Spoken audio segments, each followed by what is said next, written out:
bring back the love, what do we need to do? And for those talents lurking around, how do we maximize their potential? The discipline, you only hear about the Ghana Boxing Authority when a boxer is going for a bout.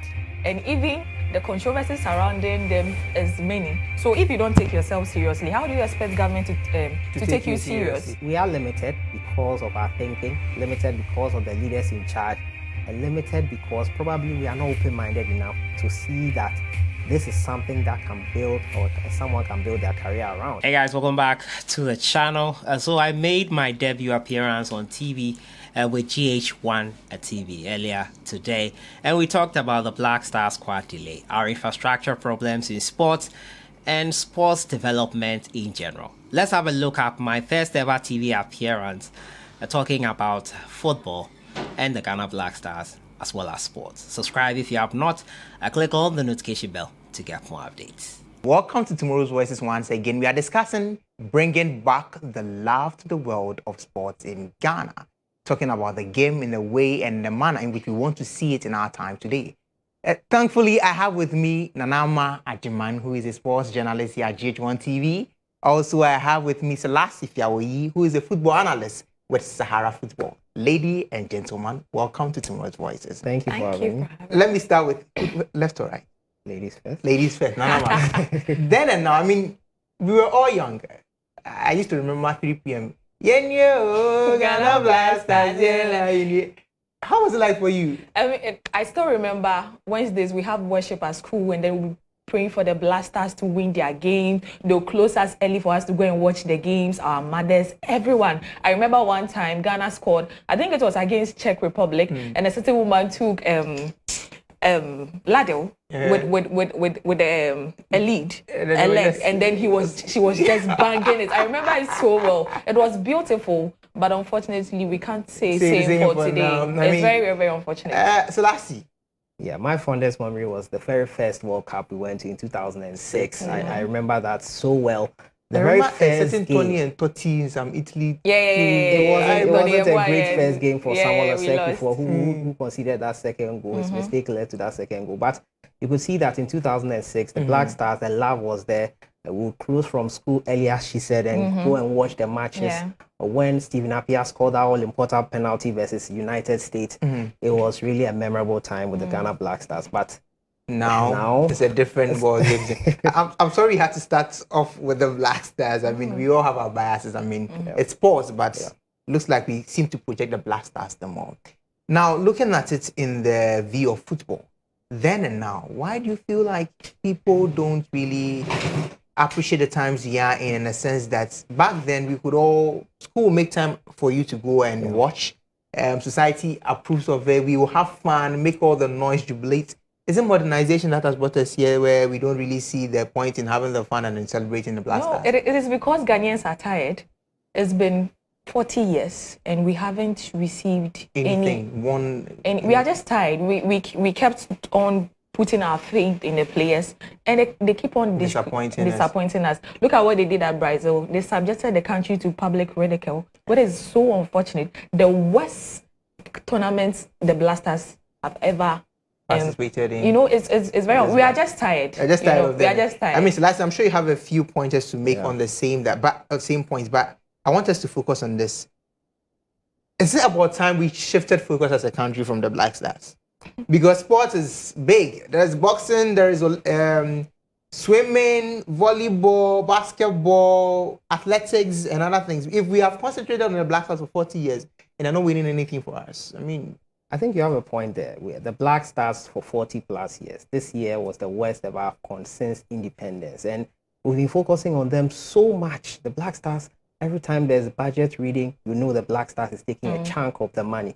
It's funny how we focus more on them and they are not bringing us results, but we focus less on other sports like athletics, boxing, women's football even. They produce better results, and we are not pumping money there. Yeah, I still hear they are yet to be paid. You know, Hazaka's ladies got to were the first runner-up for the CAF Women's League, and I haven't heard anything. The coach is not even paid. Can you imagine? The coach is not even paid. That's quite sad. Yeah. But they put Ghana on the map. They won everything. They won everything last year. And still, there's a problem. You know, there are no fans for women's football. Is there a question of management, or it's just interest, lack of interest? I Maybe think those are the help it's a of affairs. question of looking at which one is more lucrative, Exactly. or which one brings in Money. more crowd, more attention. The Black Stars, no matter what anyone says, the most lucrative and the biggest brand here in Ghana. People will say they don't like the Ghana Black Stars or they are fed up. But let the Black Stars start playing a match right now. You see the number of people talking about it on social media. The Black Stars will start trending. The love for the Black Stars, which is the biggest brand in Ghana football here, is the reason why the focus is always going to be there more than other But don't you think we give Black Stars the chance? We've given them 40 years. We allowed them to make the mistakes to get where they are now. So if other people don't have 40 years, and then in the very short space that they find themselves, they are developing, they are giving us results. Olympics, we had a bronze medal. Yeah, that's Samuel Tichi. Yeah. So why not give other disciplines an opportunity as well to develop and grow? It's because they don't take themselves seriously. The disciplines, you only hear about the Ghana Boxing Authority when a boxer is going for a bout. And even the controversies surrounding them is many. So if you don't take yourself seriously, how do you expect government to take you serious? To me, that the talents are there, but they are there. So you believe it's a problem of management and leadership? Yeah. Management is part, also the focus is also part, but the management is the most important because who does the box? Who is in charge of the boxing authority? The athletics commission, the women's football. Who is the one making the decisions over there? And they all are culpable in all of this because they don't give the necessary attention. They don't invest. They don't even talk about it. They don't advocate for their athletes, for the boxers. It's like it's non-existent, and they only come to light when they go to Olympics, when they are involved in international competitions. They will now start praising or upping them and doing like we when they want wanted to sanction boxers. Yeah. Then they come out. That is so what you hear about it's a them. leadership problem. The leadership have to be blamed for all this. For all of this. Now, let's move away from leadership a bit. When you go to various schools in primary, senior high school, we have interco in senior high schools? Not anymore. I mean, I don't remember the last time I heard a secondary school having a could it be an issue of there's no interco? It's been a while I heard it. Maybe back COVID. then, that is where we used to discover talent. Sule Muntari, Ransford Osei, that is where we used to discover talent. But the interco mostly is for athletic talent. That's what I remember. Athletics, long jump, triple jumpers, 100-meter runners, especially from my experience. And I think the interco, if you're saying interco is now, maybe because of what you said, COVID. Yeah, it could be COVID. COVID has really pulled us back a bit. But COVID is just but we have recovered. COVID is just we have gone back to our normal life. We blame it entirely. No. But I wanted to focus most especially on the fact that we have talents in schools. And then, I mean, I used to remember back then some of my seniors in our academy who used to run, and then they go to the university. The next thing, they're doing something else. Yes. Yeah. So it's like from senior high school to university, it's either you get lucky and a scout picks you up. Do we have the needed investments in our space for sports? We don't have a plan. We don't have the infrastructure. We built 4 stadiums for the 2008 African Cup of Nations. It cost us over $100 million. And then but where are we now? We are looking for a stadium to host the World Cup playoffs. And even the Baba Yara Sports Stadium that we are playing there now, it's not even up to standard. Yeah, I think I saw a video too. It's not even up to standard. They're not fixing the lights. Yes. A whole Blasters, we don't have a team hotel. We always go out there to pay. Look at how far we have come. We don't have the infrastructure. We don't plan. We only plan when there's a tournament. After, we just go back to default settings. Yeah. Wow. So the Cape Coast Sports Stadium had an issue recently in terms of being used for the Independence Day celebration, along with being used for the Black Stars game. Fortunately, it's not going to be played there, but it just goes to show how our leaders look at the sport in general. In general, here in Ghana, or I don't know if I can say Africa, but in Ghana here, when you're a sports boy in the secondary school, you are not taken seriously. Other places, those people are the gems of the country. You have them scholarship support. You get free scholarship into the university.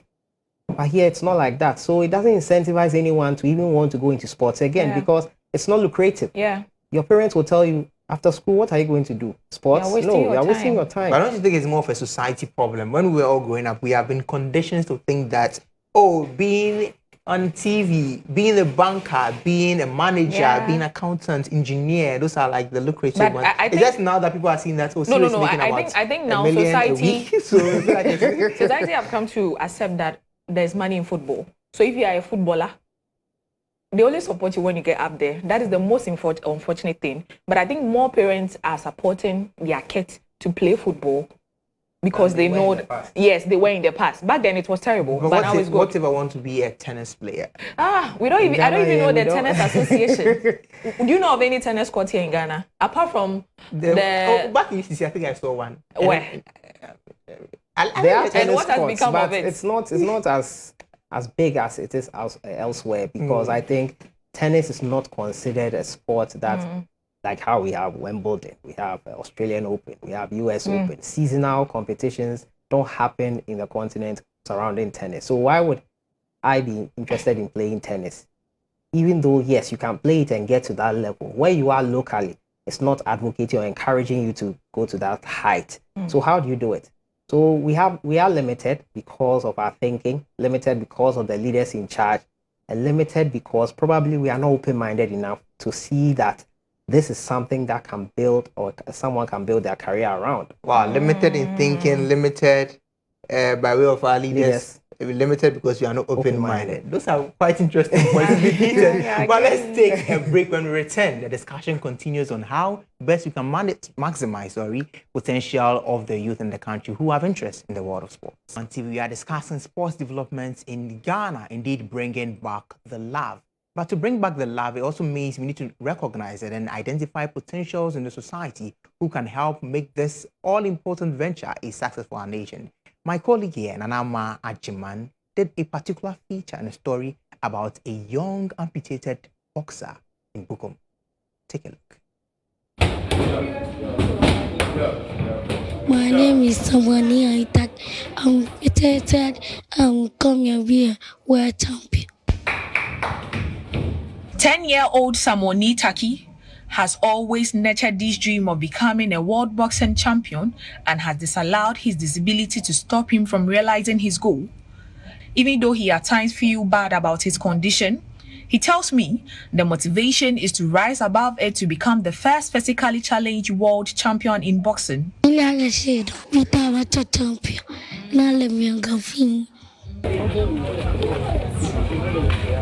Samuel's mother, Abigail Tete, narrates how her son's leg got amputated at age 2, a situation she dreads so much.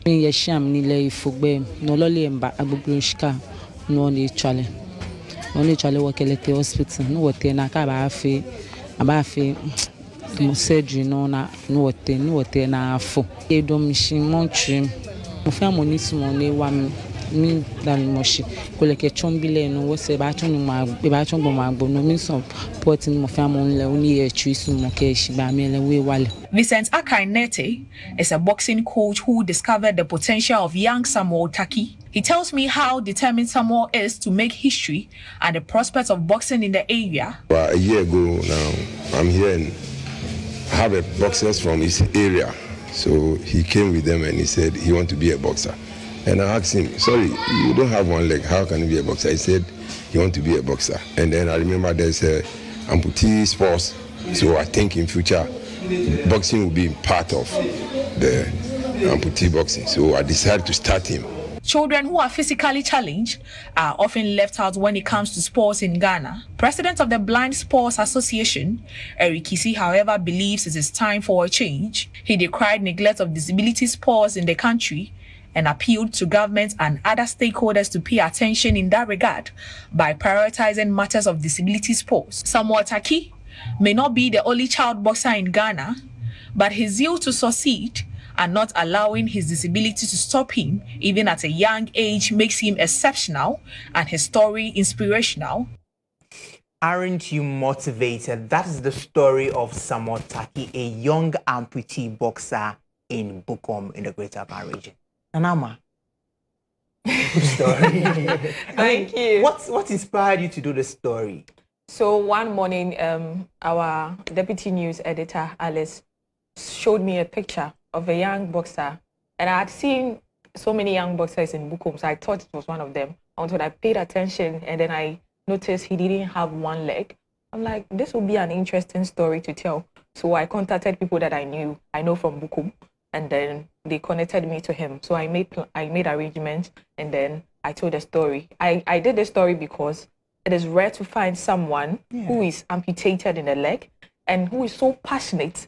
He wants to become a boxer regardless of the his energy regardless of his situation. Supposed to be press up. I mean, he's very energetic. He plays football. Wow. Yes, he plays football. He's a boxer. He can do everything, even without one of his legs. Very, very, very strong boy. Somewhat tacky. Yeah. I mean, so when you see things like this, it brings to mind the issue of who is going out there to look for these talents. Yeah. Exactly what I was saying. Because if you didn't chance on that picture, we will never know the story of Samotaki. Yeah. How do we be untold, and then his dream will crash? Yes. So how do we maximize these potentials? How do we find them in the first place? We first of all have to accept that football is not the only sport that we need to focus on. First, let's accept that, because that's one thing that's hindering us from identifying these talents, because they are all over the country. Because people are talented. We all don't have the same talent. We all can't go to school, learn, and get good grades and go into jobs, white-collar jobs, as we call it. Everyone is different. And some people's own is football, sports in general, or boxing, or athletics. So we have to create that avenue. We have to make the environment enabling enough for these people to express themselves, and not to think that if they don't get good grades, they are not worth it. Yeah. We have to make the environment conducive for their growth. And it has to start from the primary level, where children are allowed to freely involve themselves in what comes to them naturally. When we're young, you used to have this perception that if you play football, kubolo. Kubolo, exactly. Yeah. So I think all of these things tags need to change. attached to these things deter others from going into Yeah. it. So those tags, they make people, I don't want to be kubolo, I don't want to do this, I don't want to, and then they all don't do it, even though they might be good at it. You have the talent to do As it. a young person, you have to be trying a lot of things. Your childhood shouldn't be taken away. Exactly. It's quite sad. But Nanama, when you engage the family, has anyone at all come around to? No, I'm the first person, and they need help. They want his leg to be operated on, because we can put metal in it so that he can stand very well. Yeah, because so that unfortunately, we don't even have amputee boxing association. We don't have one. So ideally, the Ghana what will happen Boxing to him? Association should actually be the one to, Yes. The umbrella company. Exactly. Like you said, only come out when they want to sanction someone. We don't even have such a thing. So how is someone going to get help? That is why I am pleading with everyone to come on board. If you say this, I'm sure you'll be touched. Yes. Because this is very inspiring. He was being pressed up. Very, very inspiring. You can reach out to me, my social. You can come to GH1. Yes. And then let's help someone so that he can achieve his dream. Even without his leg, he is determined to get to the top. He says he wants to become a world champion. Nothing is going to stop him. He will be a world champion. He will. I'm sure Professor Azuma Nelson is watching this. Please, Prof. Yeah. Take this young boy and even the government. Yes. The government can do how better. much would it cost to do a surgery for someone? Train this young man. I was pressed up. Yeah. He was giving the uppercut. Yeah. This guy has so much energy. He has a lot of energy. Indeed, we can only hope and pray for the best for someone. Yeah. But there's a game ahead of us. We cannot end without talking about the Black Stars. Yeah. Right. I hear of the situation where we don't even know who is playing, but we know people are flying. We're going for training. Yeah, the players are aware. I hear they call it strategy. You people understand the game better. Yeah. Help me understand what is going on. Okay. This is the first time, I don't know, but this is the first time the FA hasn't released the squad ahead of a game or a tournament, because we are playing the game next week, Friday, 25th March, and then we don't know who is playing. I've heard they want to avoid public insult, because apparently most of the call-ups is not based on merit.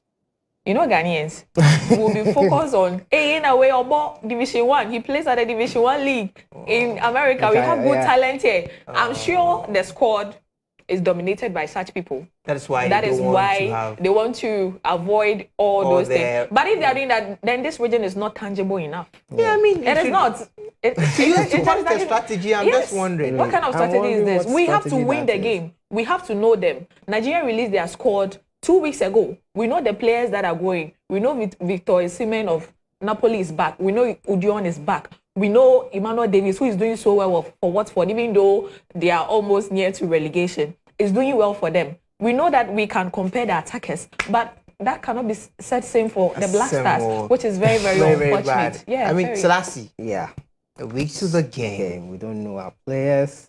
Well, I heard the communications director of the Ghana Football Association saying that they do not want to repeat mistakes that they made in Cameroon, where they sent players who were promised to be fit, will get fit in time for the games, and they had other issues. So they want to make sure that before they release the squad, they have players who are 100% fit and can play. But that argument is flawed because you need to notify the clubs 2 weeks ahead of time. And if you are waiting until the last moment to be sure if everyone is fit, it means that you will not meet that deadline and the club can decide not to release a player. So I think it's as it's being rumored. It's trying to, with Ghana versus Nigeria, the optics are very important. In 1990, when we played Nigeria at the Baba Yara Sports Stadium, we won 1-0.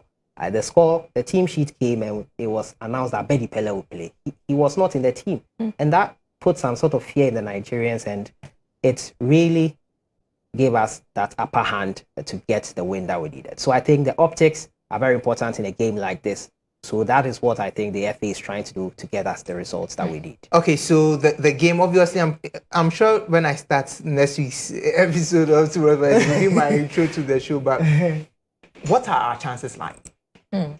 Our chances are very slim, to be honest, because we are coming back from a disappointed AFCON. We couldn't qualify out of the group stages. That is, as he said, it was the worst performance that we have ever in the AFCON. I don't even know our chances. Honestly, I'm a Ghanaian, but I don't have faith in them. Unlike Nigeria, is that why you're not in the Black Stars? Ahead of the African Cup of Nations, they changed their coach almost a month to the tournament. People were thinking they would struggle. They went to the tournament and they got to the quarter-final stage of the competition. They did so well. And look at their play. Have you seen their squad? Even their attackers. No, don't scare us. No, I'm not scaring. See, Ghana and Nigeria. No. How many goals for Ghana? How many goals for Nigeria? Realistically, I don't see Black Stars going to the World Cup. Even though I want to go to the World Cup, I want to go, but I don't see the World Cup, the Black Stars, unless we call it a miracle. But I don't see them. I beg to differ. Because you have faith in the team. I have faith in the team. I just picked intel before I came here that 2 of the Nigerian players are injured. We are hinging our hopes on. Let me finish. Wilfred Ndidi and Kenneth Omeru. Some will say Kenneth Omeru doesn't start regularly, but Ndidi is a really bad, big miss for them. So I think the Black Stars, I will always back the Black Stars. There's no way out. So it means that I'm being patriotic. Yeah, I'll back the Black Stars. Go Black Stars. So Ghana, 3-0 win for the Black Stars. That's audacious. Okay, so this is to their advantage, the Black Stars. Anytime they play at the they have never lost at the Baba Yara Sports Stadium. 13 game played, they've won 10 and drawn 3. Wow. So you can imagine. The most memorable one was in 2013 when we scored Egypt 6-1. Egypt, African giants. Nobody ever thought. Now you the sports it's a fortress you want to for the Black Stars. Butcher me on the I'm being patriotic right now. I'm being patriotic right now. We have to draw down the curses here. Thank you so much, Nanama and Sellssi. It's been a wonderful discussion so far. I'm hoping that the ears and the eyes that get to know of what we've discussed here, especially the story of Samuel, Techi or Taki, they would actually come to his support and help him. But that's a wrap up on tomorrow's Voices. My name is Emmanuel Lejaben. Until next time, have a good evening.